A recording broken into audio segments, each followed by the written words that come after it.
This is What a week. What a week. Politricks. We come back. Hello and welcome to another episode of Wow, What a Week. It's an extraordinary episode. Apologies, we were not here on Saturday. We figured since there's a massive weekend of G20 and all other things happening, we'll come back here on Monday. So Monday evening, you have a decent, healthy dose of things happening. Whether it was the diplomatic slapathon between Trump and Ramaphosa, or MK mercenaries allegedly in Ukraine and Russia. We have Palestinian refugees who for some reason appeared out of nowhere. Out of nowhere. Flew past every single African country to come here. Does it make sense to you? It doesn't make sense to us. There's that and a whole lot more. Welcome to Wow, What a Week, the telenovela with Fresh and Botsang. Happy Monday, brother. Good afternoon, evening, Fresh. It's so funny to be saying good afternoon or good evening. Yes. But yeah, I had to make some explanation to some of the viewers and followers why we were not there over the weekend. And they actually understood. They were very angry at the beginning. Yes, yes. And then I had to explain. So it's to their benefit, actually. That Absolutely. So we are here to cover issues that they would have said they missed out. Then they would have, it will be still news by this coming Saturday. And you have two doses of Wow, What a Week this week. Yes. And maybe it's something to look at. Maybe we need to have a Monday and Saturday editions. Yeah, we'll see. We know what's our problem. What time? Not only time to run this. It's a U-toy. I didn't know at the beginning. It's so expensive to absolutely. have the podcast, especially that you are funding. The whole. Or send us money, then we can do this every single day. 3 times a week at least. No, we can actually go live every night, but send us money, then we'll do that for you. Let's talk about the G20. Like a lot happened, and I think before the world leaders met this past weekend, already there was a lot of back and forth between the South African government and American government. Yes. Trump threw his toys and said that he's not attending. And for many people, obviously, we know the truth. We know there's no genocide here. Yeah. If anything, if you are brown in America, you are more likely to suffer at the hands of your own people than if you are a white Afrikaner farmer in this country. If you are black in the south side of Chicago, you're more likely to get shot dead this week than any Afrikaner farmer in this country. Do you think he's that angry, or the orange people are that angry that they may start attacking people in the U.S.? No. The point I'm making is there are more people in America who are under siege than any white Afrikaner is in this country. Just to show you that it's just a ruse. Actually, to say you're not coming here because there's terrible things happening in South Africa. Actually, the white Afrikaners stood up and said, "Hey, there's no genocide. We are not under siege. We are happy to be here at home. We've got domestic challenges. We've got a crime-ridden society. But what the Americans or their president is saying, it is not correct." But first, let me... In fact, it's funny. Remember there was that billboard Solidarity trade union put up? Yes. That this is the most race-regulated country in the world. In the world, yeah. And then the Gauteng government pulled it down. And then it went to court. And then they agreed that it must be put back up. And I was saying, instead of... being emotional about some of these things, all Bopanyaza could have done was put up their own billboard. Next to that one saying, welcome to South Africa, where people who, what's the saying? To the privileged, equality will feel like oppression. Oh, yeah. But also, Fresh, looking at what you just said, we are diverting as always. For the fact that an organization like Solidarity, which is a trade union, can take a provincial government to court against a billboard and a court rules in their favor, it actually demonstrates to the external world how there is the rule of law in South Africa, how there is a constitutional democracy in South Africa. Because in countries like the Americans themselves, Trump has actually trumped on people's rights in the US. Sure. He locked their money for 30 days or 40 days. Their health processes are suffering. And, all those things. He imposed tariffs that actually negatively imported on their own business people. And what did they do? What did they have to do? He went and he threw in the army, the whole Republican Guard into Washington. And the people had nothing to say. And his total disregard for the American Constitution alone tells a story. But we're the ones who have terrible things happening. As much as we will not generally agree with everything that AfriForum and Solidarity stands for, as much as we don't agree with some elements of our Constitution, the fact that we've got respect for the existing law says a lot about us as a nation. My only issue with the way the thing was handled was, sometimes our leaders are very emotional to the extent that they forget that there are processes when you do certain things. You can't just pull down a billboard. And if they'd gotten a legal opinion, they would have been told, you can't just pull down a billboard. But instead, because we sometimes get emotional about these things, we don't get legal counsel. Most of the time where the government falls and they lose cases in court, it's one, because they got emotional and reactionary. They don't consult legal experts, because some of the things they don't have to go to an extent of going to court. Absolutely. And fine, you've got a hostile organization like Solidarity. You can engage with them logically, but did you attempt to do that? And at the beginning of this year, I spoke about it on this platform to say there's something that has happened in South Africa and we are not paying attention to it. The High Court of the land has ruled that before matters are brought before courts, there's a new process in the South African judicial system. There must be arbitration on everything. Have you tried to fix it? Have you tried to fix it? Have you tried to engage before resorting to the court? And I don't think our public service is using that enough. The arbitration, people know arbitration from labor issues, but it shouldn't end. Even if you want to divorce now, or you are in a business conflict or what, have you tried arbitration before you bring the matter to the High Court?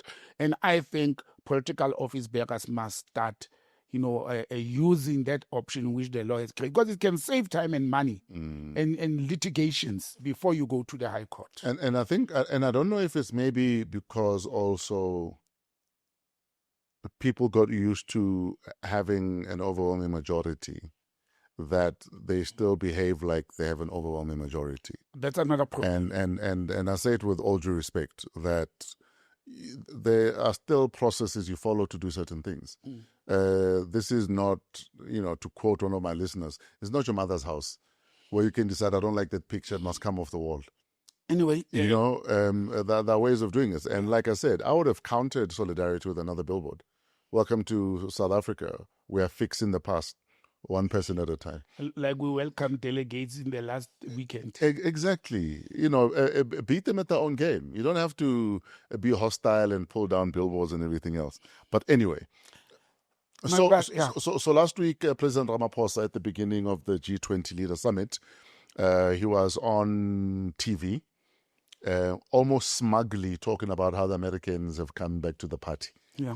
Personally, for me, I don't know if he said this having not read the letter that had been sent by the consulate, the American embassy. Because the letter was very clear. The letter, they said nothing about we want to be a part of this thing. It was just, we're going to send someone, accreditation. At the end of the party, we're sending someone for a goodie bag. Yeah. That's what it was. You know what I mean? But then he treated it as if the Americans want to come to the party. And that is why a press secretary at the White House, because she has zero tact and zero training in diplomacy, has the audacity to say South African president was running his mouth. Fresh, talking about it, I wanted to start by congratulating South Africa, but talking about it, I went to read who is she. Yes. She's just not a person without training. She's actually a media specialist. She's actually well-trained. I saw an article by an international journalist who said she will regret doing this because she's doing damage to public diplomacy, journalism, and all Yes. that. She comes from that background. Sure. But people have to understand. But she's also a right-winger. Yes, she is a right-winger. I mean, if Trump will appoint right-wingers. Sure. But we must also take into consideration who is she servicing as Yes. well. She cannot not toe the line. Sure. She has to toe the line. But using utterances, and let me start with that part first, of saying the South African president was Running his mouth. It's and saying that, from one nation, sovereign state to another, to the head of state, who at that moment is actually the chair of the 20 most powerful states in the world, or economically up states in the world. That is an insult of note in diplomacy. Absolutely. And this takes me to the discussion that I want us to look into. And before I get into the Americans and their conduct and their behavior, and whether President Ramaphosa didn't read the letter. First, let me say congratulations to South Africa, congratulations to DERCO, congratulations to President Ramaphosa and the team. They've made a splendid job. And when I say the team, I don't want to limit it only to the Republic of South Africa for hosting. And I'm only talking about hosting and not the content of the outcome. For hosting an event, it didn't come, as I've said earlier, it didn't come as a surprise to me that we'll pull a nice party. We are known. We are some of the best hosts in the world. South Africans generally and by nature and from all cultural sides are welcoming people. And that's why we're the first country to be colonized in the continent and, in inverted commas, the last to be freed if we are really free. Because we welcome people, whether it was our Sen, forefathers or our own people. We welcome. Most of the Bantus sailed from north to south. They were welcomed. We welcome the colonizers. When me and you will understand better Gastwana, by guests came and there was a party at home. Sure. The roads were clean, the lights were on, water was clean and flowing. There was safety in how many robberies did we hear of over the weekend? There was a party and guests were here. Even our criminals behaved this weekend. And that's how we are as South Africans. Does it benefit us? There's the nucleus. There's the cake we should get into. Sure. So we ran a very, very successful G20 summit. For those who do not know, the work didn't start on Friday when the guests arrived. The work started in February. It's a year-long chairpersonship. Exactly. And there's been a lot of work which took place not only in Gauteng or Johannesburg, but all over the country. Sure. Some events were in KZN, Western Cape, Northern Cape, including even in Limpopo and Mpumalanga. So there's been work happening behind the scenes. So looking at the fact that there've been ongoing meetings and negotiations and mini conferences, Sherpas busy at work. Yes. Dotting I's, crossing T's. Did we really need to blow as much as we did just for the prom night this past weekend, when people have been meeting throughout the entire country for the whole year? Remember, it depends on how you have publicized this. And I don't think the government went on to use social media as much as possible to show that work has been happening behind the scenes. For those who don't know, the Sherpas are the representatives of the heads of states. Sure. And they are leading various, groups or cabals of the G20. They've been doing work. And we spoke about this for months, me and you. Now, the party or the big event that cost almost 4 billion, obviously part of it came from the G20 contributions and donations. It's not 4 billion from our coffers. It was a lot. And South Africans, when we do parties or we host guests, we do big stuff. Sure. I went to an extent of even checking, guys, but who's the owners of Nasrec? It's actually partially owned by a British company, Nasrec. We have been hosting these events many times, from Durban to Cape Town to here. Why doesn't the government invest on an event place, one at a time, where we can host? Because we like hosting and we can save money. And South Africa is probably, on the continent, one of the hottest conferencing destinations. Of any sort, Now, that's the first part. The second part is fresh that I think the G20 lacked, before I go into the document and the behavior of Trump and the Americans. One of the things that the G20 missed, despite that they've covered, they missed one thing: accommodation of the Gen Z. This generation, that is not politically active. This was Yes. an opportunity for the G20 to bring Generation Z into the picture. They were left out. Because they're the ones who are leading revolutions right now. Yes, you understand? They're leading revolutions. They're active in social media. I looked at how President Modi, in all the heads of states who were there, Prime Minister Modi of India used social media, the former Twitter X, Facebook, and Instagram, more than any other head of state. They were more busy on social media to communicate India's position, to communicate what is happening in South Africa under the G20. That was very important. Another person who played a big role was President Lula da Silva of Brazil. Now, this is very interesting. President Ramaphosa or South Africa gets more support from India and Brazil, maybe because we've got cordial relationship with them bilateral, but also because they are founder members of BRICS, who were here, both the Prime Minister and the President. Unlike the two other founders, President Putin was not here for reasons we all know. Yes. And then President Xi Jinping decided not to come and all that. But the role that Prime Minister Modi of India and President Lula played in support of President Ramaphosa to pull the carpet under the feet of President Trump of the USA, I think it was very important and has to be acknowledged. What lacked was the African Union and African leaders. Remember, South Africa was there representing the AU as well, not its own, territory only. I failed for all the months, including to the last week when the Trump administration was all over us. I failed to see the African leaders rising, standing up and saying, but we are going to stand with our sister country, South Africa. America, you are not going to bully us, because when you bully South Africa, that is in the forefront of representing the African Union and to host the first ever G20 by an African leader on an African territory. The African leaders failed.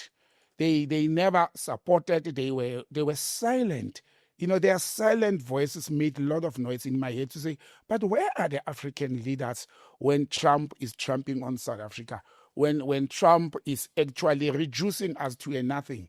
And that part disturbed me. So those two negative aspects of the African Union and the Generation Z, being absent on the planning and the work of the G20, it was a concern for me. I can answer that for you for free. I think generally, at the end of the day, everyone does things selfishly. What's in the best interest of either me and my own selfish ends, or for my people. World leaders will rarely ever call each other out. Even Trump. I mean, as much as many of the EU might not agree with him on a lot of things, they fact check him gently. There's never you're a madman and you should be impeached.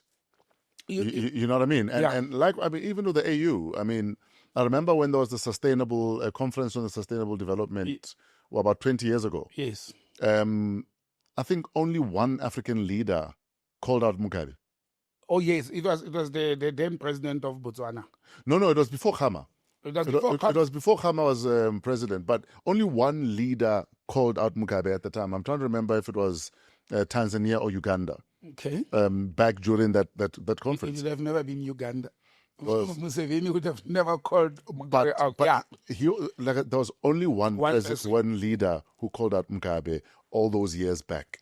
So generally, it's a broerskap.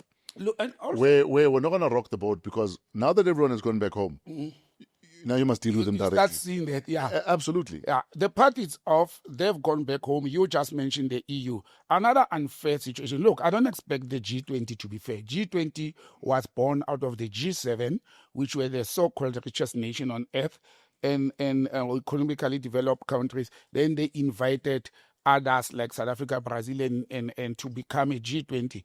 But the EU itself, it's also operating in a typical old style of former colonizers. Why am I saying this? It's because when you look at the European Union, they've got at least 4 or 5 countries that I can count: Germany, France, Italy, and the United Kingdom. Okay, which are EU member states. And now, and I've counted those 4, maybe there's more. However, the challenge becomes they are coming there as sovereign states. Their flags are there. Then there's a flag of the European Union. It's coming because they have a parliament which represents all other member states in Europe. Why should they come individually, not as a body? While South Africa was sitting there, one as the host, secondly as the representative of the African Union. So it's the same as like in FIFA World Cup and all that. You know, Africa is giving Chankinyana there on the side. And Umabi said that's one of the things that makes me believe more on a multipolar system in the world that Russia is pushing for, India is pushing for. Many other countries, like Brazil, is pushing for the multipolar than a multilateralism. This multilateralism, in my books, it has failed because the United Nations was founded on multilateralism. But because it does not have binding, it's about consensus. Understand? It doesn't have binding. It doesn't have an agreement. Like you see the BRICS member states, for example, they are going on a multipolar system where they are treated each other. We treat each other as equal.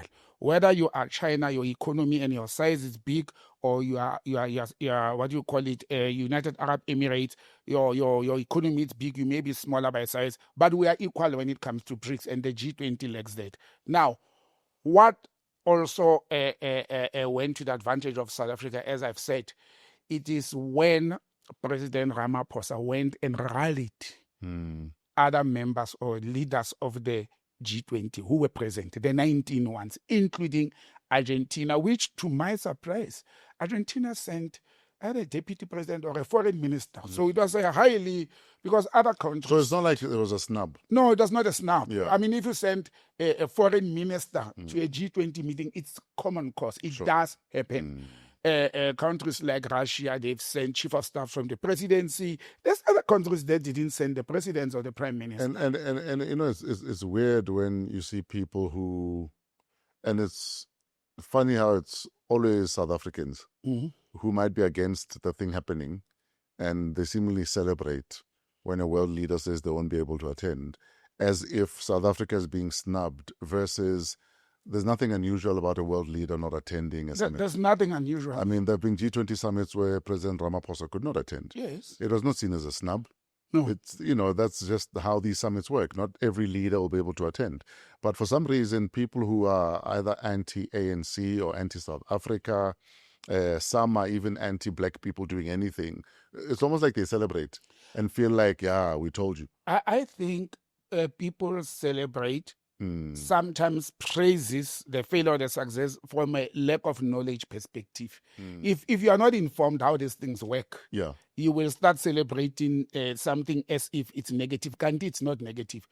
The absence of the Americans, in my view, it was actually a positive aspect. I'm happy they're not here. I'll tell you why. If Trump was here, it would have turned the G20 summit into a Trump show. Chaos. And Trump would have been the side show at the G20 summit. And actually taken attention away from why the leaders were here in the first place. So I think it actually worked in the G20 summit's favor that Trump was not here. This is in talking about Trump and their behavior and South African response. This is my first take. The Trump or the American administration absence, it actually created a smooth sailing environment. Yes. Because President Trump, like all American presidents do, you said they would have had a sideshow. He would have called all other leaders to disrupt. But South Africa was not snapped. This was not a South African event, like an inauguration of the president or whatever. It was a G20 event in South Africa, you understand, hosted by South Africa. President Trump and the Americans snapped members of the G20, 19 other states. It is not, or 19 other members. It is not South Africa that was snapped. It was the G20 that was snapped, first of all. The G20 came with a 130-page, declaration. And I went through it twice. And fresh, my observation, first of all, was, and I will come back to the issue of how we handle protocol regarding Trump and the declaration itself. The first, killer punch, uppercut, pulling the carpet under the feet of the Americans was President Ramaphosa and his counterparts agreeing on Friday late evening that the declaration will be adopted at the opening. That was a masterstroke. Masterstroke. It was unheard of. It's unorthodox. And the Argentinians tried to rattle it to say, no, but this has never happened. That's something it's happening for the first time.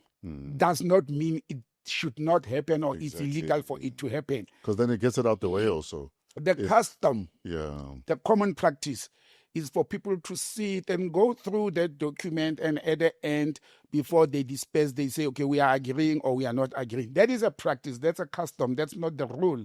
That's not the law. The work, me and you, when we started this show today, we said the work was done for the whole year. Now, if the Sherpas of all these countries had agreed to say we have done good work to their principals who are heads of states, we all agree as Sherpas, we agree on this 130-page document that it's ready, and the presidents look at each other in majority of them and say, well, if our Sherpas have agreed, including the Sherpa of Argentina, says, no, we also agree with it. There are issues we are holding back, but we also agree that the document can be adopted. Why not adopt it at the beginning, before the Americans plant their spies, plant their disruptors? And when I say spies, I don't mean Americans sitting inside there. Only I'm talking about journalists. Other countries that they have threatened and lobbied on the side, they would have disrupted this whole thing, and it's not adopted. Sure. So that's why the party ended earlier, because the adoption happened first. And that's why on Sunday, yesterday by 1 p.m., these heads of states or guests and dignitaries started leaving the country because there was nothing more to agree. But if one goes, and this is where my critique comes in, if one goes into the content of the declaration, and anybody can challenge me on this, I've read it twice, maybe I've missed something. There's only one element, and I checked it is between page 65 to page 75 of the declaration. Only the financial borrowing sector, where member states borrow money, there was an absolute consensus. All those countries agreed that there's a problem here. You know why they agreed? Because even these superpowers, even this first one, America is one of the biggest borrowers of money from the IMF and the World Bank. So there's an agreement there. There's an absolute consensus. All other matters, or majority of other matters, they were noted. Now, in these processes and diplomacy, when they are noted, is that, okay, we hear you, we don't disagree, we don't agree, but we have noted it. One or two elements, there was a disagreement. One of them, it is obviously the wars in the world, the what is happening in Ukraine and Russia, what is happening in Palestine, and also the health sector. We didn't agree on the health sector. Oh, the third one, which I recall vividly, we didn't agree on the green wealth, what you call the environmental issues and the yes. There was no absolute was it the just transition, the energy? But that happened at COP30 though. It happened at COP30, yes. Okay. But there's a target that by the time the United Kingdom is hosting now they formed Troika with South Africa, the US and the UK. After the US in 2026, in 2027, the UK is taking over. That's why it's called a Troika. The current Troika has been Brazil, the previous host, South Africa, the current host, America, the next host. So they form a Troika. Now, next year, President Trump is supposed to form a Troika between South Africa, themselves, the US, and the UK that is taking over after. That's how it works. And as the one who's handing the baiting, the one who's running with the baiting, and the one who will take the baiting at the last leg. We want to see if America is going to be adults now. Welcome South Africa. Let's work for the benefit of the G20. What I'm expecting is President Trump and the American administration are going to reject this declaration. They are going to reject parts of it. America is going to pump a lot of money in lobbying other member states, to reject this whole process. So that's what I'm expecting. But we have done our part. The world has accepted this. Whether it's a good thing, whether it's a good document, whether it will bear fruits, it's an about to be observed situation. The party is done. The hosting is done. It is the rolling out of the work. And it takes 5 to 10 years in the world to start seeing tangible and paradigm shifts on issues like borrowing. African people, for example, we are crying that the debt of Africa is not fair. Africa is more indebted yet rich in minerals. But who's doing is that? It's not the doing of the colonialists anymore. It's not doing of the imperialists anymore. We are allowing them. We've got the resources. We've got the minerals. They've got the money. Why wouldn't we use our minerals For example, leverage. As a leverage, yes. We have an opportunity. So we need leaders who are actually active and politically astute to can stand up and say, but guys, as Africans, we can start as SADC. Our diamonds, our gold, our copper, our everything. Let's start here. And we are going to use this as leverage. I read a very interesting article over the weekend where the president of Botswana met with the president of Angola. And they are now trying to take over DPS, both countries. It's developing news to say, let's team up. Botswana must not own 51%, and Angola has diamonds. Let's team up and buy DPS out as a country. Let them choose, and we run with this thing. This is the kind of leadership or decisions that we want, but it must not just be pep talk. Sure. It must be implemented. Then, in conclusion of this, unless you have any other matter, South Africa, the way we behaved, and I know people will say, but Botsang, Trump is bully. Yes, the Americans were bully. Yes, Americans tried to tell us what to do against our foreign policy, against tested protocols, and against our own domestic laws. And we had to resist. We had to stand up. I don't have a problem with it. Thumbs up to the Republic of South Africa, President Ramaphosa's administration for standing up against a bully called President Trump and the White House administration. The how, it's my problem, Fresh. I'll tell you why. We had journalists and people who are not in the diplomatic field of study who started saying, what is a charge d'affaires? What is a charge? It's a junior position. I even heard Minister Lamola saying that to say they can't be sending a charge. That is not true and that is not correct. A charge d'affaires at interim, it's a Latin French name for acting ambassador or somebody who's in charge of the affairs, if I literally translate it. And that person does not necessarily mean is a junior person. It may be somebody we don't know what is the level of their charge d'affaires at their embassy. In absence of the South African embassy after Ambassador Rasool in Washington, when he was chucked out at the beginning of this year or the end of last year, we had a charge d'affaires. Do you know who was the charge d'affaires in terms of South Africa? It was our military attaché before he was also chucked out. Now, that's not a junior person.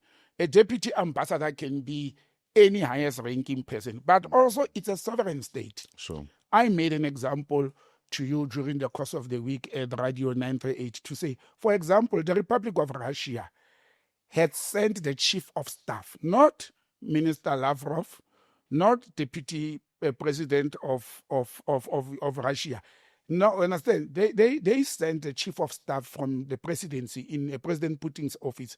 And you know the chief of staff in South Africa, the chief of staff in the presidency is a DDG level, never even a DG. And we accepted that kind of a person. Yet, we don't want to accept when the Americans said they will send a charge d'affaires. Let me tell you what I think the problem is here. Also, it doesn't matter who was sent by which nation to represent the nation, but they participated. Yes. They were part of the entire process. Yes. So for me, for you to want to send whoever just to pick up the doggy bag or the goodie bag after the party, yes, it's, for me, it's disrespectful. Very disrespectful. Hence, if you guys don't want to be a part of what we are doing here, but you want the goodie bag, you can come collect it from the office when we're done here. Okay. Now, when I earlier spoke about the how we do it, sure, and this is what I'm coming to what you are saying. First of all, we reject, and they are wrong with what they're doing. They can't dictate to us. President Ramaphosa is a head of state. Whether we like it or not, whether Trump like it or not, it's none of our business, okay? However, diplomatically, due to the skirmishes and the strained relations South Africa has with the United States of America at the moment, if I was in a position of President Ramaphosa or the chief of protocol, do you know that I don't know who's our chief of protocol? It's so embarrassing, and they've changed and acting so much. The chief of protocol or Minister Lamola, I would have said to the Americans who are behaving like a pig in the stable, instead of playing their game, instead of getting into the stable. I've always used the term, never wrestle with a pig in mud. It will come out victorious. And we did exactly that. We played their game. Instead of playing the diplomatic game, we should have said to the Americans, and look, there's nothing wrong with what we have said, but I'm talking about a diplomatic thing to become a better person after. We would have been way better than the Americans. We chucked them out. We blocked them. But we should have said to the Americans, send whoever you are sending. And at the stage, in handing over the declaration at the closure, President Ramaphosa must not stand up and go there. We should have sent somebody that we think is equivalent to their charge d'affaires. Okay. Could be the chief of protocol, it could be the DDG for the Americans, could be the DDG for multilateralism. Because at Derico, or any country, when you post a diplomat from your country to another country, they know the level of an ambassador you are sending, sure, or deputy ambassador. We know as South Africa what is the level of the American charge d'affaires in South Africa. We know at what level. Then President Ramaphosa didn't have to stand up. He could have been there and said to Minister Lamola, hey, Ronald, can you get the DDG for Americas or for multilateral to go and hand over this thing? You know what he could have done? We allowed them in, but we gave them their own medicine diplomatically. Sure. Yeah, don't just say, no, you'll come to Derek and we'll do the official of that level. Look, if Botsang does it from the street, hi, Mina, I was going to leave it at reception and say, pick it up there. But that's not where we are. We are in a diplomatic problem. We are sitting with two countries, an African giant and a so-called world giant, in loggerheads of diplomacy. Be a better diplomat. Came out victorious. Don't be a pig. Be a diplomat. Came out victorious. But thumbs up to South Africa for standing their ground. But we must think for the future. America is going to be very hostile towards us from now moving forward. We must expect it. But can it get any worse than it's been already? I mean, already it can fresh. Like what are they going to do? They are going to continue to refuse to accredit and monitor more our ambassador. We don't have diplomatic relations. They softened last week we spoke about it. I can't remember whether it was on the show or in the radio, about softening the citrus imports to the U.S. from South Africa. Because Trump says he loves our citrus. Yes, Trump. I think it was citrus and nuts. Yes, you understand. They softened up last week the tariffs towards citrus and nuts from South Africa only. They're childish, though they may go back now, because our agricultural sector in the citrus part said, oh, that's good, that's a relief. And you know what it said to me? It says to me, it shows that our diplomats and our guys from trade and industry are working. It's work in progress. But now I think we have thrown this whole thing out. I don't think it is to our benefit, and I don't think it's to the benefit of America. America is the biggest loser here. They may punish us. Anyway, they've started. They've started by withdrawing the visa of former Minister Dr. Naledi Pandor.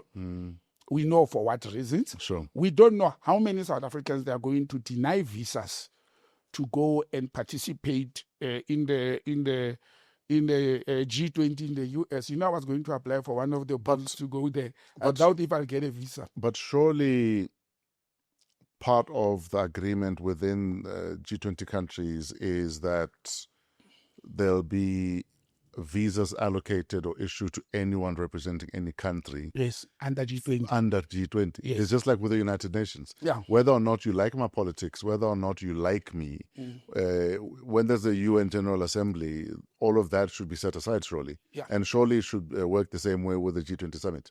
It's supposed... yes, I'm pro-Palestine, and I feel that the Israeli government are doing things wrong. Note Israeli government, not Jewish people, because anyway. Yeah.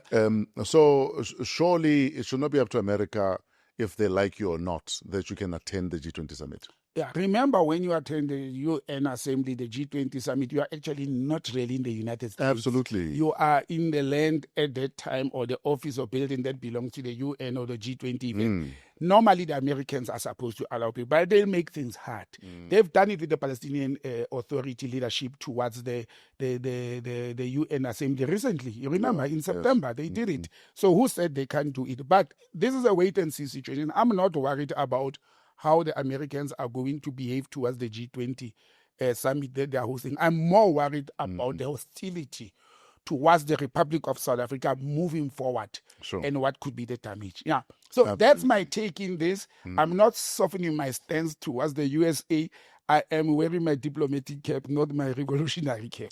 In fact, I posted a video, congratulating President Ramaphosa for not being available to hand over the presidency to a junior staffer. Yeah. And a friend of mine who travels a lot to the US sent me a DM, because I posted it on my social media. Yeah. Sent me a DM and said he agrees with everything I've said in the video, but he thinks I must remove it because what if my US visa is revoked? You think it's not yet? And I told him that I feel so strongly about this, I am willing to forego travel to the US. And I'm not going to compromise my principles on an issue because I want to have access to the country. I'll be fine if I don't travel to the US. That's how strongly I feel about this. No, but Fresh, you have also been very strong, and people say, I feel we talk the same, very strong towards the Palestinian cause and all that. And there's nothing wrong with that. There's nothing wrong in us. But when I talk the diplomatic part, I talk about the government as a whole. When it's Botsang an individual having this strong feeling towards another sovereign state, it's a different ballgame. But when it's Botsang the diplomat, or Lamula the diplomat, who is having that strong position, it changes the whole picture of the whole process. I am not going to beg America. I don't say South Africa must beg America and continue to be suppressed by the imperialist USA. But I'm saying, as much as you have been wanting to repair the diplomatic relations, trade relations with the USA, you have to be smarter than them, and we can outsmart the Americans. We have done it during the apartheid years. We have done it after the apartheid years when they were supporting the apartheid regime. We have outclassed them, actually. And I think we should continue along those bandwagon. For the fact that President Ramaphosa, Minister Lamola, and other South African political office bearers played a role in pulling the carpet over the weekend for the declaration to happen, it demonstrates what we are capable of doing as South Africans. We can have our own domestic fights and differences as a nation, but we should know what to do once you wear the diplomatic hat and you step outside the boundaries of the country. And for me, those are some of the relations that we must actually nurse and treat carefully, not with kids' gloves, but carefully, without compromising. I remember about 10 years ago, yes, sir, or less, there was a Israeli PR group, a pro-Israeli group. So they arranged trips for people to go to Israel. Yes. I think it's part of a PR program where you're invited to see how people are living peacefully together and how it's actually a land of milk and honey. And I remember saying to them, listen, if I'm just going to Israel and not the West Bank and not Gaza, then I'm not interested in the trip, because I'm not going to do help us wash what's going on with positive posts of me in suburbia in Israel, or me, at a gig in Israel. So I turned it down, and it was we will pay you to come and visit. I was like, no, if I'm not going to Gaza and the West Bank, then I've not visited the area. I wanted to ask you if they allowed you to visit Gaza. No, like I said, that's why I turned it down, because I told them that I will not be able to live with myself if I just come there and I post about how it's beautiful here. Because I know that there are people who are living in a manner that nobody should have to live like that. Fresh, if I would be an advisor to the imperialists, the former colonizers, and countries like Israel, if I would be an advisor to them, I would say to them they must check the resistance that African people have.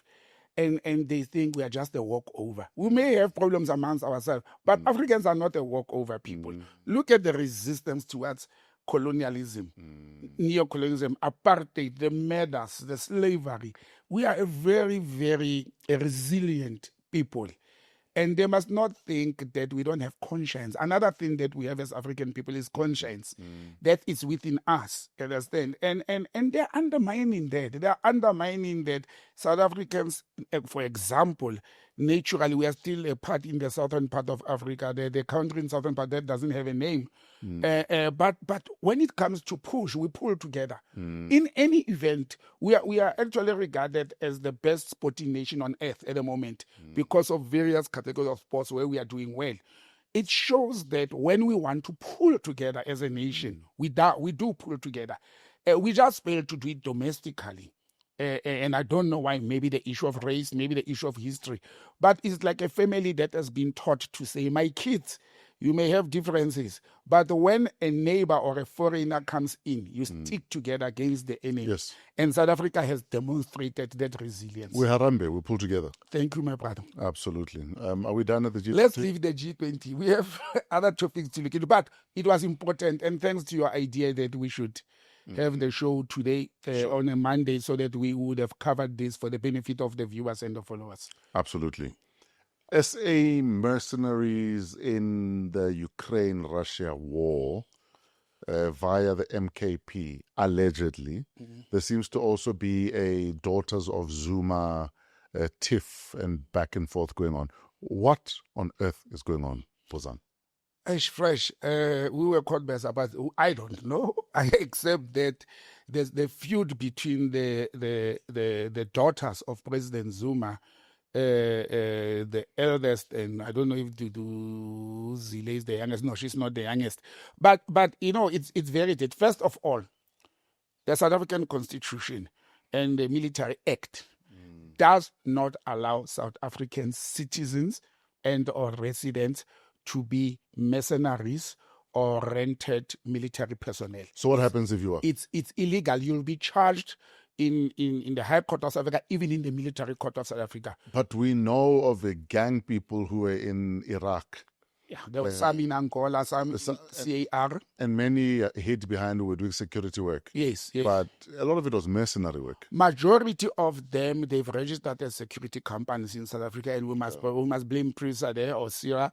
And they leave the country as we are doing security work, or we are going to give security training, or we are going to get security training. I suspect this is what happened with this group of people. We don't have the facts. We just got the glimpse of it from the news. And when it was just in the news a day or two, the first daughter of President Zuma, Nkosazana Zuma, who is the member of the African National Congress, he has denounced MKP. He has actually taken a very strong stance line against President Zuma to say, no, he's going to open a case. He did open a case in Sandton over the weekend against her younger sister, Duduzile Zuma, to say she's the one plus two other MKP leaders who have sent those people to do mercenary and military work in Russia against Ukraine. Okay, that's the first part. Now, people started asking, why Duduzile, why the daughters are fighting? There's always been a family feud between the two, and they're dragging it into political parties because one is a leader of MKP and the other one is ANC. But why specifically her, not any other Zuma daughter? Duduzile Zuma is the international relations representative of Umkhonto weSizwe. That's why she is the representative of Umkhonto weSizwe party in the African Union Parliament, where Julius Malema is also sitting on behalf of the EFF.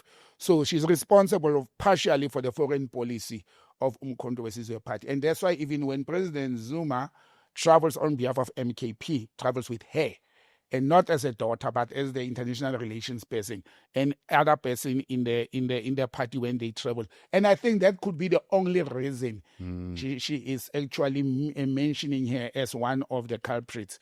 But this is a very serious charge, Fresh. This is a very serious allegations. Let's all hope that this is not true. But Umkhonto weSizwe party will have to explain to the nation and to its members, to say, but who are these people? Why were they there? I will find it very disturbing that Umkhonto weSizwe party would send some of its members to Russia. Yes, they are friends with Russia. We are friends with Russia as a nation. But to go and fight in a battle against Ukraine, no matter how strong you feel policy-wise, when the South African policy position, Umkhonto weSizwe party is the official opposition in the country. The policy position of the Republic of South Africa, the foreign policy, is that we will stand neutral in the war. We are trying to, you remember President Ramaphosa and some African leaders even traveled to Kyiv and as well as to Moscow to try and intervene in this. So they would have acted against the law of the country. They would have also acted against the foreign policy of the republic. But Russia hasn't said anything. DERCO has acknowledged that they have received reports that there's a number of South African nationals who are captured by the Ukrainian authorities on the side of Ukraine, and they were fighting on the side of Russia. But you know why I also find it strange, Fresh? Do you think militarily, and I'm just looking for your opinion, if you have 30 South Africans, would you put them in the same battalion? All of them, not spread them across? My concern is because, and I think that's going to be the argument, that we sent them to Russia for training. That's the argument. Not to be mercenaries. Yes. And that they might have been sent there as interns, maybe. Because why would you be on the front line of any battle? Yes. When you had basic military training. Exactly. Because it's very basic. It's very, yeah. And or probably no military training, because when were they sent? When did they get training? But there's another question that I have, and I'm basing this in absence of any other news. How come the families of these people haven't said a word? Who are these people? How come the families are quiet? Remember, this is not an MKP story. It's a national story now. Do you think that the families of these people are suppressed to an extent that they can't cry out for their kids or their loved ones, even if they are not kids, probably they're adults in their 30s and 40s? Do you think their families will be suppressed not to say, but we want our children? Our children disappeared since they went to Russia for training. Now we hear on the news. Something doesn't add up for me in this whole thing to say the families of these supposedly captured people. And I don't want to doubt DERCO when DERCO says they've received communique from Kyiv that the South Africans who are caught up, and they say they are in the front line. They are in a zone that is under severe battle between Russia and this happens at the back of what? At the back of on Friday when Trump was confused by Ramaphosa. He decided to on Thursday, actually, last week, he decided to hit President Zelensky with the 28-point fight settlement. And I hope Zelensky will sign. He's got until Thursday. It will save South Africans. Look, I'm thinking of my fellow countrymen who are said to be there. Because once they say arms down, let's not kill, those people will be saved. I don't agree with the 28-point plan. I absolutely not agree. I love Russia. I love President Putin.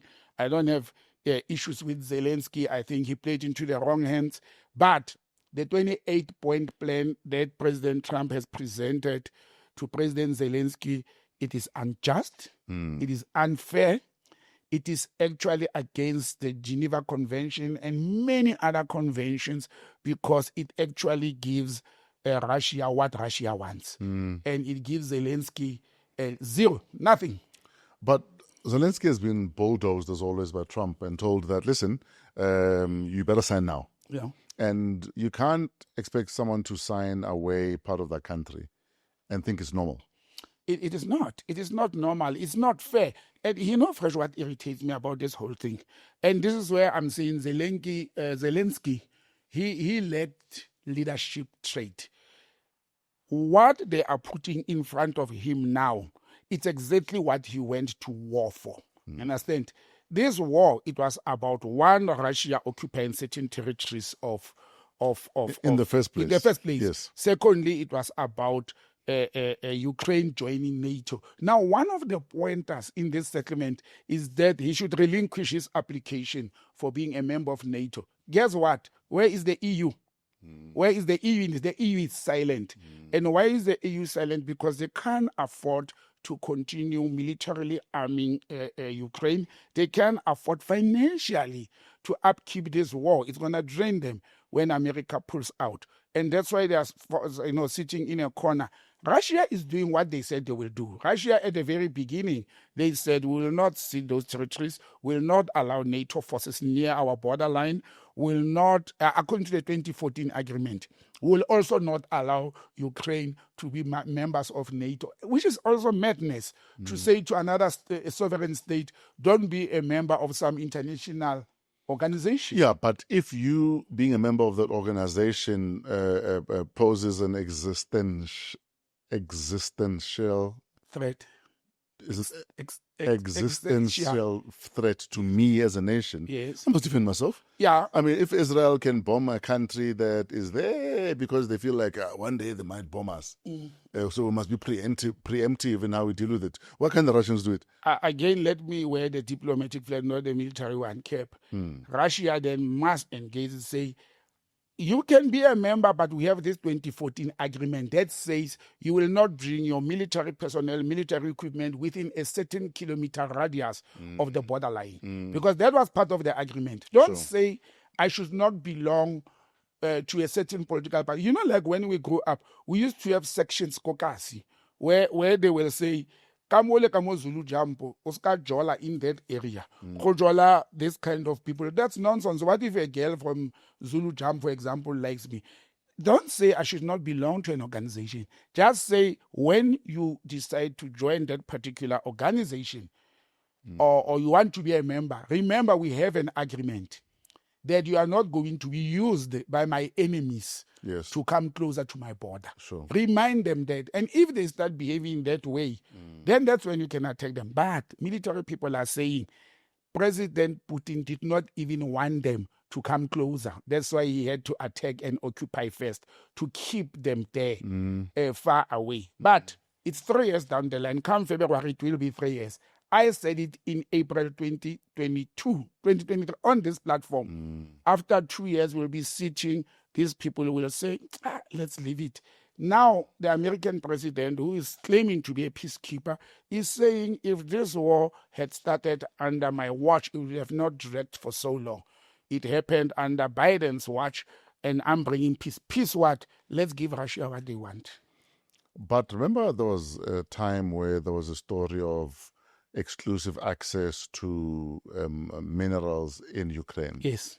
Are you really negotiating for the sake of peace, or is this the bigger picture about your own selfish interests? It's for their own interest. America never negotiates for peace. Absolutely. Part of the territory that's occupied by Russia, it has minerals that America wants. Yes. But remember the Americans, and we spoke about this months back, they actually first gave Zelensky an option to say, let's take that part that you are crying for.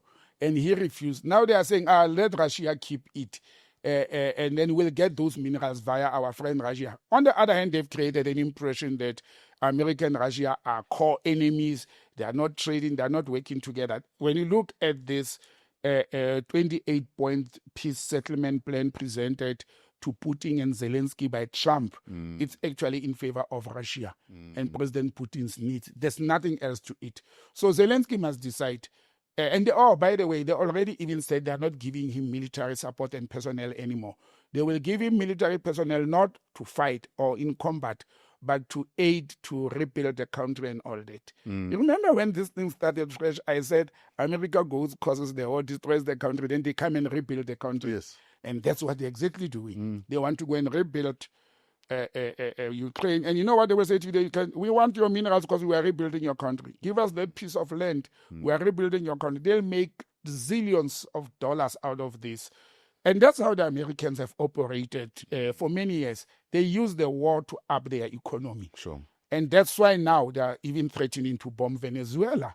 You understand? They are moving all their personnel. They even blatantly say they have to remove Maduro. You know, they issued a statement over the weekend, the CIA, to say they are going to remove President Maduro of Venezuela, or they are going to fund a campaign for a rebellion inside Venezuela for Maduro to come out. But the Venezuelans said they will fight to death to defend their country. And I think they should do that. I think President Maduro should have started talking to countries like Iran, to countries like Russia and China to say, hey, we need help. There's an aggressor here next door. And he's armed to the teeth, because Venezuela will not be able to counter America militarily if they are going to use missiles and all those things to attack them. For what? Do you think it's a coincidence that Trump spoke about how the CIA have been deployed into Venezuela? And about 5 days ago, one of the biggest oil plants in Venezuela experienced an explosion. Explosion. Do you think it's a coincidence? No, bro. They won the world. They won Venezuela, and they're doing it. There'll be more explosions. And you know how wells or oil plants, when they burn for quite some time. Yes. And I think that is what is happening. You understand? I think America is in full force going to attack Venezuela. It's a very bad thing. The world is looking at it coming, and we are allowing it. And it's for their own oil. It's for nothing else but the oil and the regime change in Venezuela. That's what they're doing. So if Venezuela was not oil rich, do you think the conversation might be different? No, my brother, it will be completely different. There's neighboring countries next to the U.S., next to Venezuela. Why is America not occupying them? Why are they not doing regime change in Mexico as well as what is the Colombia? Why are they not doing regime change? They've got more problems with Colombia and Mexico regarding drugs. And they are not talking of the regime change. And they pronounce it. But again, they are not fighting anywhere else in the world after the Ukraine-NATO war. Ne? So they must look for another place to start the war. Sure. Understand? They are not fighting in Palestine. Israel is the project of the U.S. They are not fighting there. They are stopping the fight in Ukraine. What are they going to do with those missiles? They are military personnel know one thing: to fight and to kill. They are never home. They don't live with their families. They are somewhere fighting. So what will they do when they get home? They will start committing suicides and killing their own families. You keep them somewhere for them to keep on fighting, somewhere in the sea. Keep them busy. Keep them busy. It's bad enough that a lot of military veterans in the U.S. are lamenting the fact that we fought for this country, now are homeless or jobless or we have nothing. Exactly. They don't even have families. I would actually even bet you any amount of money, since they're busy with White African refugees program in the U.S., that your average army war vet in the U.S. lives way below the breadline than any Afrikaner farmer ever will. Yeah. They're probably more under siege from the neglect from their own government than white Afrikaner farmers. Because the white Afrikaner farmers would have not allowed to live worse than they were living in South Africa and the United States. It's a dream for them. But that's the U.S. first. That's the creator of the problem in the world. Yeah. Absolutely. I know this happened a while ago, but it's still something worth mentioning. The fact that a plane arrived full of Palestinian asylum seekers out of nowhere. Like, how does it work? Because I know, for instance, if I was to fly to any country that requires a visa, any airline that flies me to that country and did not verify that I had valid papers would be charged with sending me back at their own cost. Yes. So how does it work with asylum seekers or any other person traveling here, especially on a chartered flight? Surely there's a manifest and you've checked papers. If you haven't checked papers, you have made sure that there's someone receiving them on the other side, and that we are aware they're coming. First, I think what is making this one more complicated, this happened just after our 2 weeks back ago show. Yes. And when we were on air, this happened. Listen, it depends. You can have asylum seekers coming by land, walking, driving, road, sea, and so forth. It is common, very common, that when people run away from a war-torn country or they are running away from their own government that wants to take them down or kill them, they will arrive at the port of entry of any other country without papers. Because you are running away. You can't be expected to be having this. However, the difference with this Palestinian jets, and what is worse, we learned that there's another group that came a month before. We're not aware of that. The record was silent, Border Management Authority was silent, Home Affairs was silent, the media was silent. And only when it came out, our authorities started saying, no, but the others came about 3 weeks before that we never knew about. That's one element. However, because this was a chartered flight, because there is an organization, according to the Palestinians who were on board, so there's an organization that is sitting somewhere in what you call the Nordic country, the countries, Sweden, Finland, and Scandinavia. The Scandinavian countries. There's an organization sitting there, which it has come out that it was AI generated. It is said to be owned, and now this is the threatening part, by Israeli Mossad. Sure. That has been partially confirmed to say, no, but that organization is known to have done this work for Mossad before. The director's photos that are on social media, people are saying it's AI generated, it's not real pictures. But these Palestinians paid money in terms of bitcoins, not EFTs and all that, to control those who had money. And why the Republic of South Africa? Obviously, because South Africa has been on the forefront of taking Israel to the ICJ and now ICC, and we are a pro-Palestine country, and there's a lot of organizations in South Africa that are pro-Palestine, or even individuals. You understand? But the danger of it is it's not firstly the government, because the government can say, as they've said, we knew when they landed. That's what the government said. Where was our intelligence? Sure. Where was our intelligence? Secondly, for any aircraft, remember this aircraft apparently it went via Kenya, Nairobi. It's stopping Kenya, yes. As a stopway. And once an aircraft leaves Kenya to come to Johannesburg, or Nairobi to Johannesburg, the South African aviation authorities, as well as the South African Airports Company, because Johannesburg International is not a private strip, they would have been notified to say, airline so-and-so is scheduled to arrive. That's the first part. So the airline authorities must have known that there's this aircraft coming. It is not in the interest or the responsibility of AXA as well as the aviation authorities to know what is that aircraft or who are they carrying. Sure. It's none of their business. It's a scheduled aircraft. They were notified. It meets the requirements. Only on arrival, that's where the border management authorities step in and say, passport.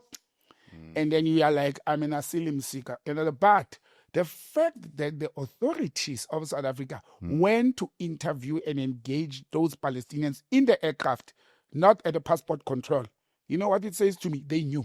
You understand? The fact that they were kept for almost 8 to 10 hours in the aircraft, our authorities knew that these people are coming.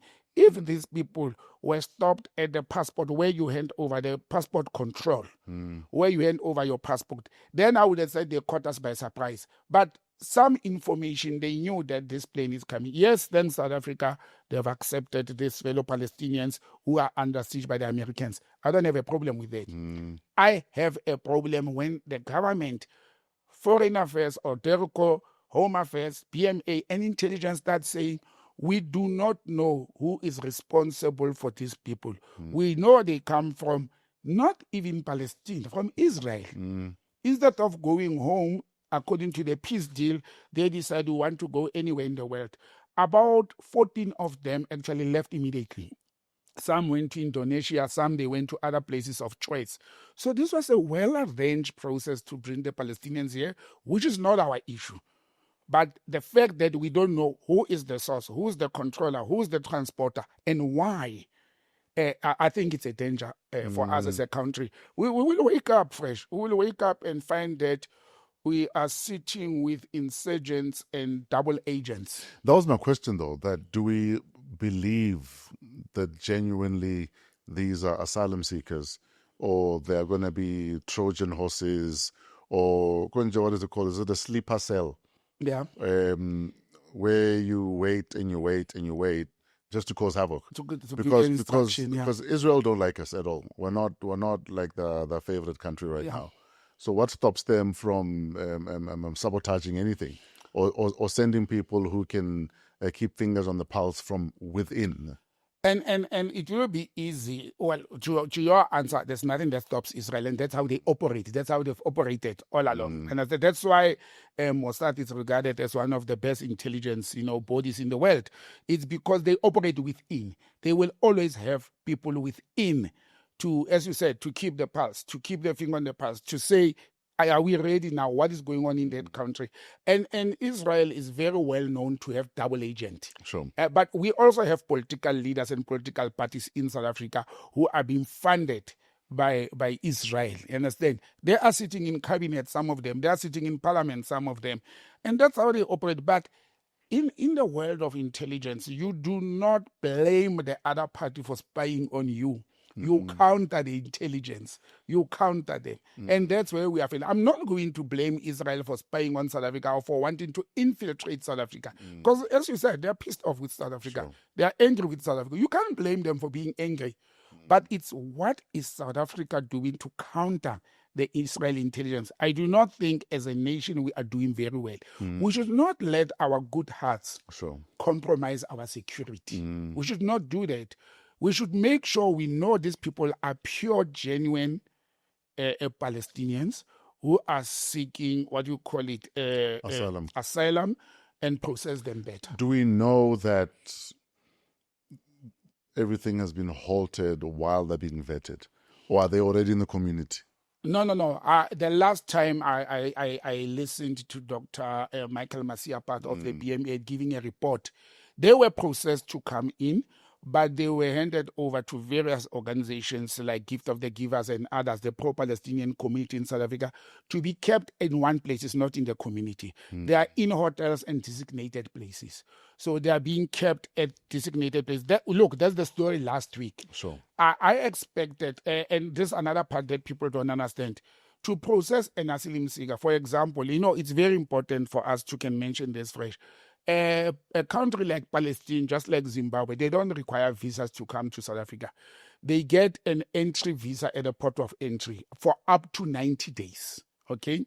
Now, it is common cause that they may have been given 1 month or 60 days or 30 or 90 days visas.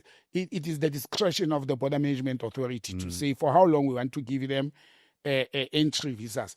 Now, in order to be declared an asylum seeker or a refugee, because it could be either of the two, it's a process. That's when the vetting happens whilst they are here, and we know as a nation. I don't say we know. I'm saying we're supposed to know where they are whilst we are vetting them. At all times. At all times. We must know until we grant them asylum or refugee status or we decline it. Should that plane have been sent back? For humanitarian reasons, no.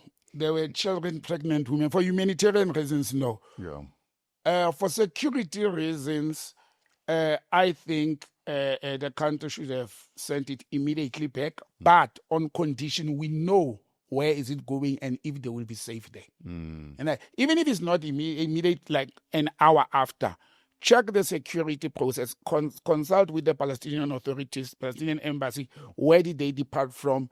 Do they have families there? Will they be safe? If the chicks are green and it's yes to all, send it back and let them apply for asylum. But the situation is different in Palestine, fresh. It's not normal. Like I don't know what is the situation with our embassy in Gaza at the moment. You understand? We don't know.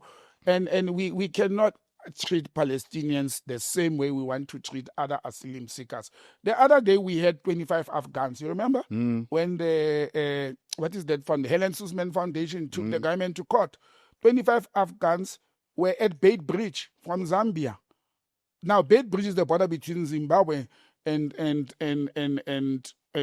South Africa. The border between Zambia and Zimbabwe could be Kazangulu, you understand? They were there, and Helen Suzman Foundation went to court. They got a court order. We allowed them in the country. Guess what? We can ask Dr. Masiapart today or Minister of Home Affairs Schreiber or the police intelligence, where are those people? We don't know. I can guarantee you 25 Afghans who didn't want to go to America after the war are in South Africa. The court gave an order we should allow them in. We allow them. Why wouldn't we allow pregnant children, homeless, defenseless Palestinians in the country? Why were they not sent to Egypt? Probably they didn't want to go. Remember, one of the stories that came out was they were not even told where they are going. They said if you have some money, you paid between $5,000 and $7,000. You want to go to another country like Indonesia, Kenya, and other countries. You are going there. These people, they did not know, according to them. And what I'm saying, it's according to them, not factual. Yes. They did not know even which countries. That's why 14 of them, when they realized that we are in the Republic of South Africa, they said, no, I thought I'm going to Indonesia. I've got mine, I can family in Indonesia. I'll go to Indonesia. Or I want to go to Kenya and all that. So I think countries of the world are actually abusing Palestinians and they were in Palestine. They're taking advantage of that. And like I said, Fresh, for humanitarian reasons, I'm glad South Africa didn't send them back. Yes. I'm glad, really. We have gone to court and sacrificed our relations with the US and Israel for the Palestinian people. Sure. Their war is our war. Their struggle is our struggle. But we should not compromise our security. Let us know things. If I'm going to pick up a child on the street that is supposed to be a drug pusher or user and bring that person in my house, I must have vetted that person that will not abuse my children or my dogs or bomb my house or kill me. No, don't be a Mother Teresa at this time of the world. You understand? Do diligence. And again, I am putting our intelligence community in a spotlight. We can't always wake up when things are here. Sure. What are we doing? We should be knowing these things prior if we are doing our work. Especially if there's a plane full of people we don't know on the way here. Exactly. And they cannot come and tell me they know. No, it's a secret that we can't tell. They didn't know, man. If they knew, would have not. And they didn't know. They were caught by surprise. You remember I told you about under President Mbeki, we used to have something called early warning center. Sure.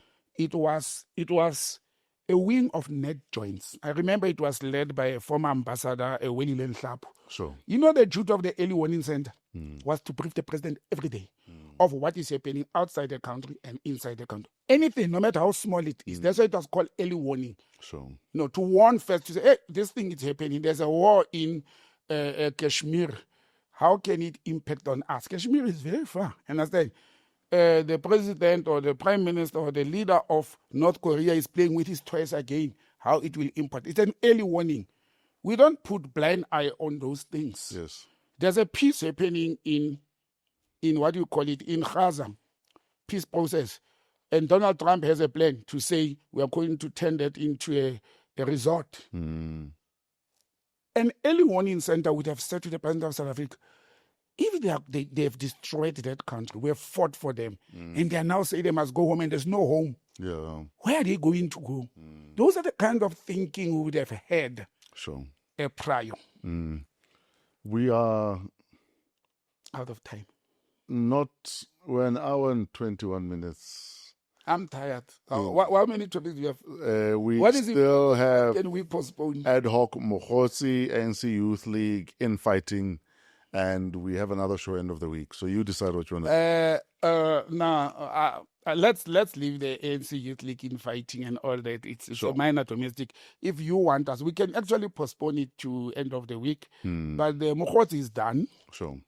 And the AdHoc committee, what happened last week? Remember, we didn't have a show. What are your thoughts on Mogotsi's testimony at the Madlanga Commission? I mean, obviously it happened last week. Yeah.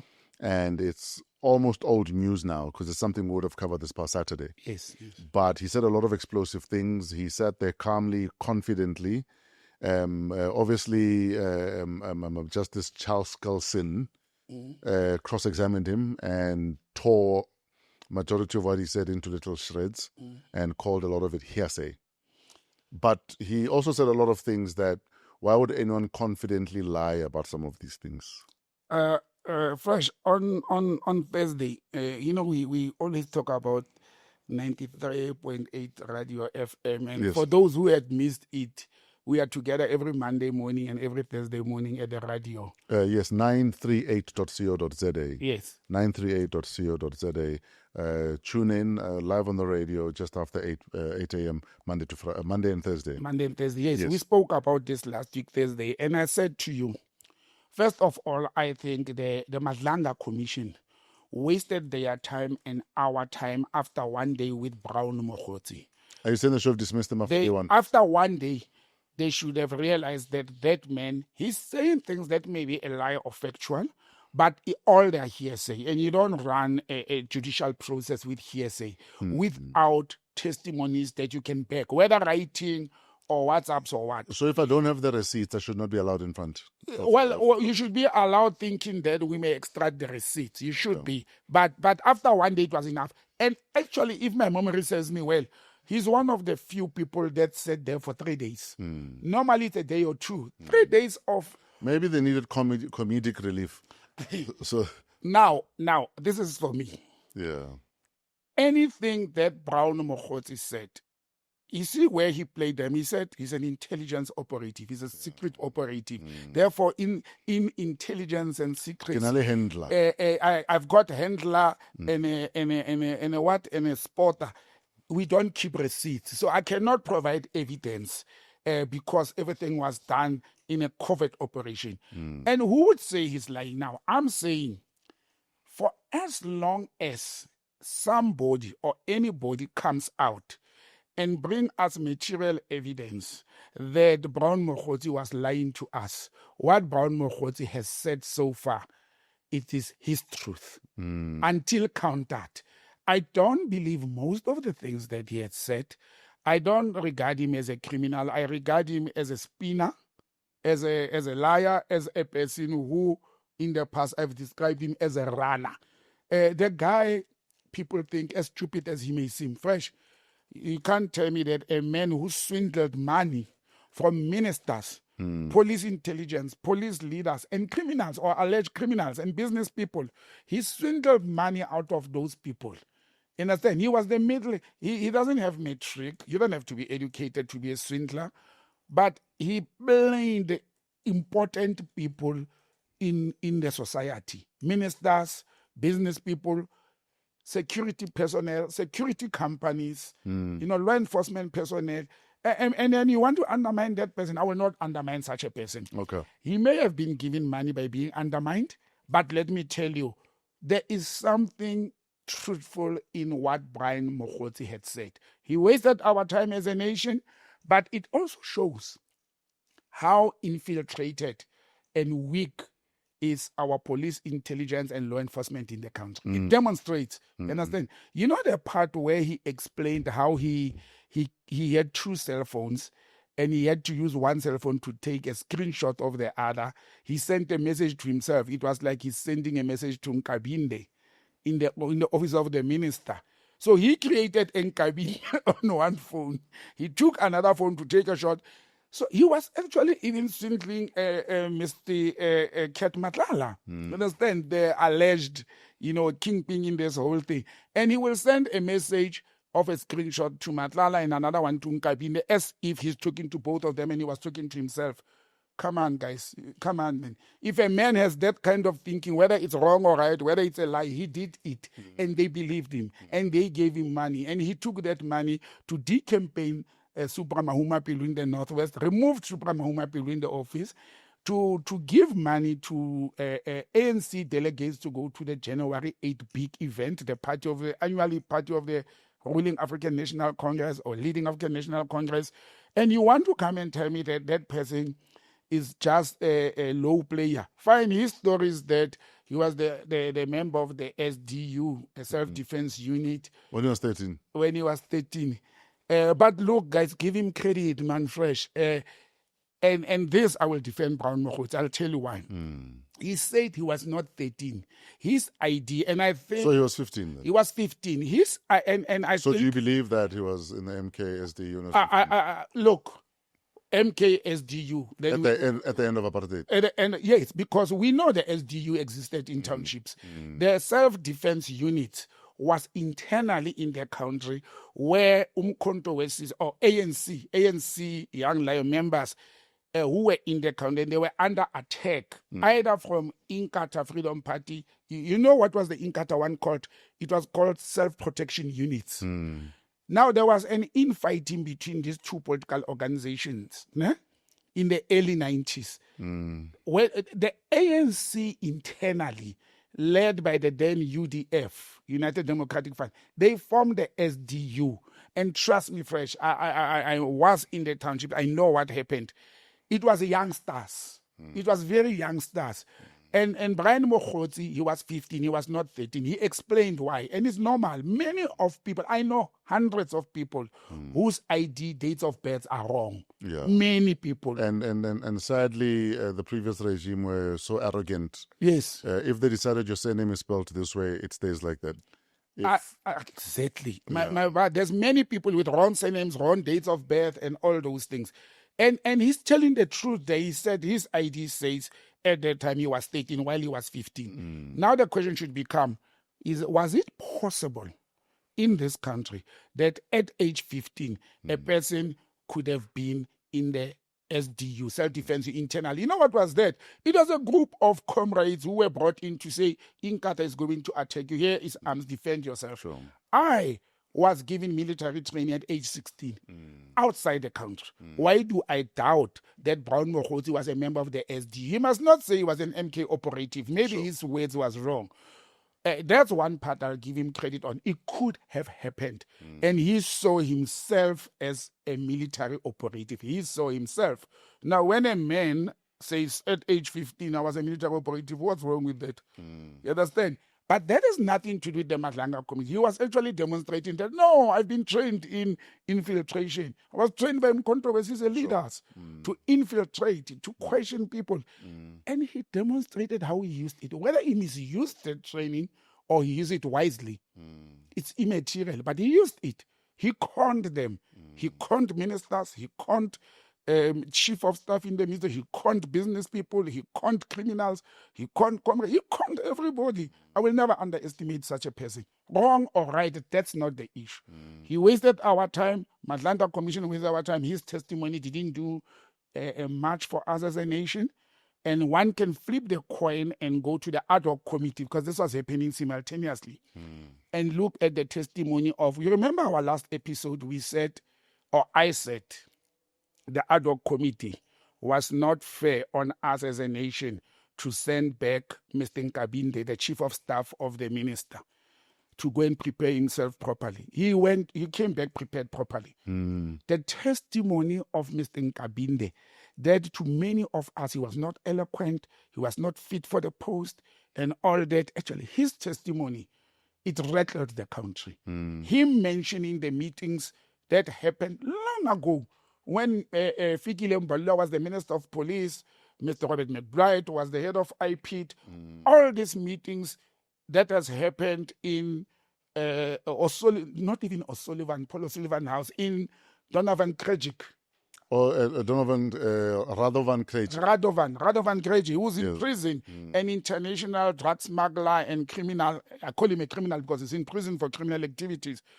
A meeting happened over Christmas in that house where, what do they call, hostile, racist people like AfriForum leaders and journalists were present.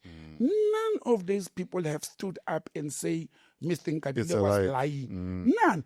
Actually, it's only Paul O'Sullivan who came out and say, no, we had a Christmas party and he came uninvited. Oh my gosh. He came uninvited to a Christmas party of Robert McBride, a former controversies operative, a leader of IPIT, is sitting there with a journalist. They don't want to mention the name. I know who's the journalist. You sit there with AfriForum. So who's the journalist? You want me to be sued? You can ask me of AfriForum leaders, Paul O'Sullivan, Rodovan Krajcerik, the Minister of Police, Chief of Staff. Now, all these people, nothing on earth makes them work together. Maybe the Minister of Police, Chief of Staff, and Robert McBride, because it was IPIT and the Minister's Chief of Staff, maybe. But Paul O'Sullivan, Krajcik, a criminal, you go and have meetings in his house, and they say it was a Christmas party. Even if it was a Christmas party, why would these people have a common cause? What was their common cause? Their common cause, according to the news we have, was to remove former police Commissioner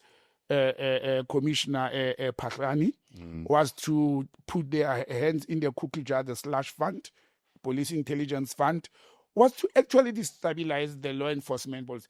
We don't know if all of them had a common agenda. But we know that they were all in one roof, having what Nkabinde calls a meeting, a plenary meeting, what Paul O'Sullivan says it was a Christmas party. But Paul is saying he was in the room also. He's not denying. He says, yes, they were there. They were there. They had a Christmas party and Nkabinde gate crash. Who gate crashes white people's party? If you look at it, actually, the closest brownest person there was Robert McBride and Nkabinde, according to Nkabinde, not according to me. Those were the only brown people in that room. The rest were lily white, privileged people like O'Sullivan, who nobody knows his full name, date of birth, and country of origin. Nkabinde says that he told the AdHoc committee that Paul O'Sullivan plotted his downfall. Yes.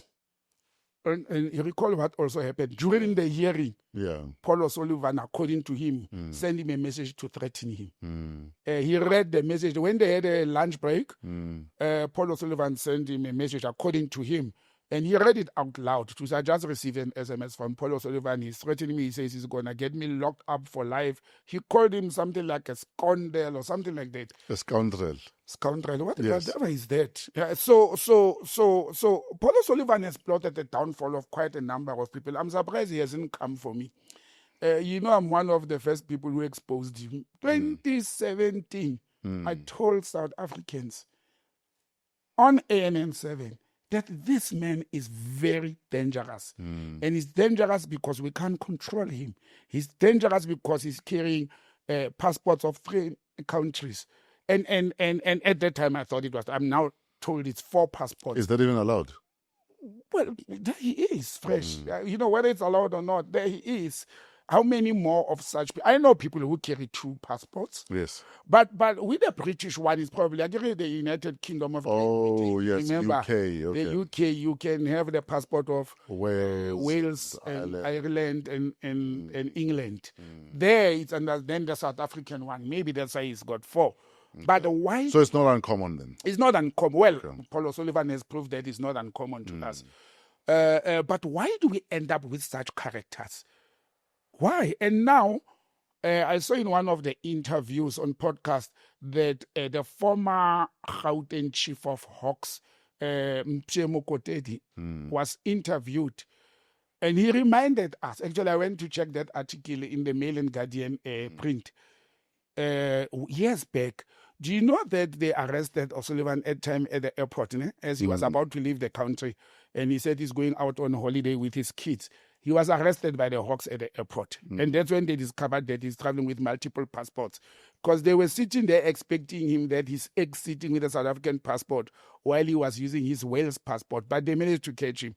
The court issued an order, the Gauteng High Court issued an order that in future, if they want to arrest Mr. Paul O'Sullivan, the South African law or the legal authorities, they must actually give him a 48 hours notice. I want that privilege, Fresh. Yeah.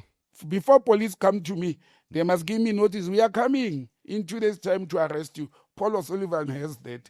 At this time of democracy, at this time with our justice system, we still have foreign nationals in this country who have that privilege, that before our law enforcement can pounce on people like him, they must give him notice first. And we must ask ourselves why. Yeah. And that's where I question our justice system. Sure. But that's probably, we'll hear this week that we are getting into. I don't know who's going into the Madlanga. We'll hear when we catch up this late this week what is going to be happening. But we're back with more at the end of this week anyway. Yes, so we'll be back at the end of this week. So get a double dose of hashtag Politricks. Yes, sir. And I hope we are forgiven after this episode by our followers. Yeah, it won't happen again because it's not every day that we have a prom of world leaders on a weekend. So we had to do this for Monday. Where do we find you on social media, Botsang? botsangm@gmail.com on email, and 083-884-7787 on WhatsApp. It's only WhatsApp, that line. And at Botsang on social media handles. Fresh. Great stuff. That is last week and this week's episode of Wow What a Week, hashtag Politricks. Thank you for your patience. Thank you for tuning in. Have yourselves a great week. We'll see you again on Saturday. Coming to you from Discover TV in 4 ways. Find Discover TV, DISCOVR. Discover without an E at the end. Discover TV, let them be your stage. Whatever you're recording, a podcast, a DJ set, you need a music video. Trevor and his crew at Pezulu Works will even do your wedding, since we are in wedding season. So you can also look up Pezulu Works. Trevor and his crew will make the movie that your wedding is going to be this festive season. Until Saturday, have a great week in spite of yourselves. We are out of here. Shout out to Keletso, our executive producer, and of course to you for watching, for subscribing, for liking, and sharing. We love you guys. We'll see you on Saturday.